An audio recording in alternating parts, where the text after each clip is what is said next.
नमस्कार दोस्तों, आज मैं आप सभी के लिए कालिदास और एक महिला की प्रेरक प्रसंग लेकर आई हूँ। इसलिए दोस्तों इस कहानी को पूरे अंत तक आप जरूर सुनिएगा।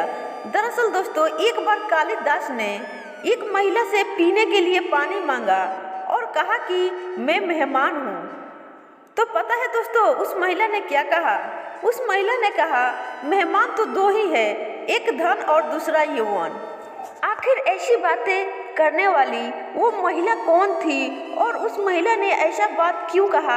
आइए इस पूरी कहानी में जानते हैं। प्रचलित प्रसंग के अनुसार एक दिन महाकवि कालिदास एक नगर से दूसरे नगर जा रहे थे।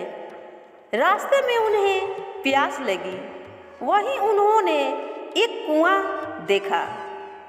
कुआं के पास वो गए। वहां गांव की एक महिला पानी भर रही थी।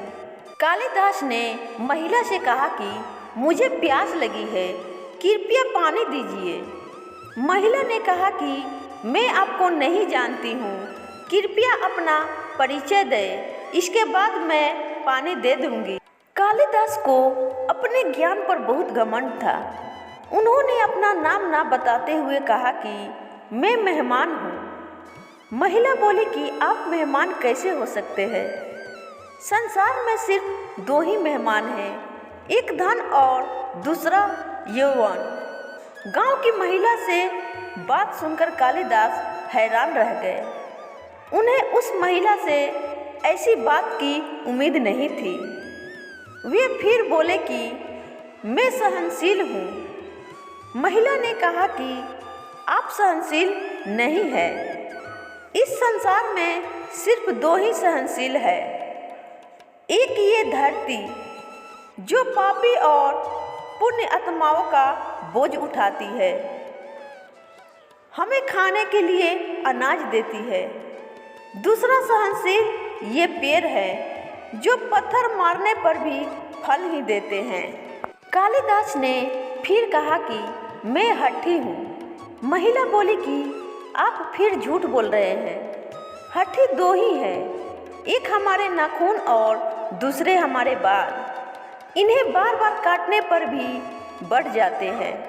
महिला से ऐसी ज्ञान वाली बातें सुनकर कालिदास हार मान गए और बोले कि मैं मूर्ख हूँ। इस पर महिला ने कहा कि मूर्ख भी दो ही है, एक राजा जो बिना योग्यता के भी सब पर राज करता है, दूसरा दरबारी जो राजा को खुश करने के लिए गलत बात पर भी झूठी प्रशंसा करता है। अब कालिदास महिला के चरणों में गिर पड़े और पानी पीने की याचना करने लगे। तभी महिला ने कहा, उठो वत्स। कालिदास ने ऊपर देखा तो वहाँ देवी सरस्वती खड़ी थी। देवी ने कहा कि शिक्षा से ज्ञान मिलता है, ना कि घमंड। तुझे अपने ज्ञान पर बहुत घमंड हो गया था, इसलिए तेरा घमंड तोड़ने के लिए मुझे ये सब करना पड़ा। कालिदास को अपनी गलती पर पछतावा होने लगा। उन्होंने देवी से क्षमा याचना की। देवी प्रसन्न होकर अंतर्ध्यान हो गई। इसके बाद उन्होंने कभी भी घमंड नहीं किया।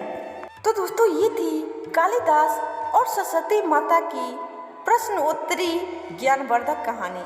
अगर आपको ये कहानी पसंद आई हो तो प्लीज़ इस कहानी को अपने प्रिय दोस्तों के पास ज़रूर शेयर करिएगा और इस कहानी को लाइक भी ज़रूर करिएगा और इस चैनल को सब्सक्राइब भी ज़रूर करिएगा, क्योंकि ऐसी ही कहानी आपको ज्ञानवर्धक हमारे चैनल पर सुनने को हमेशा मिलती रहेगी।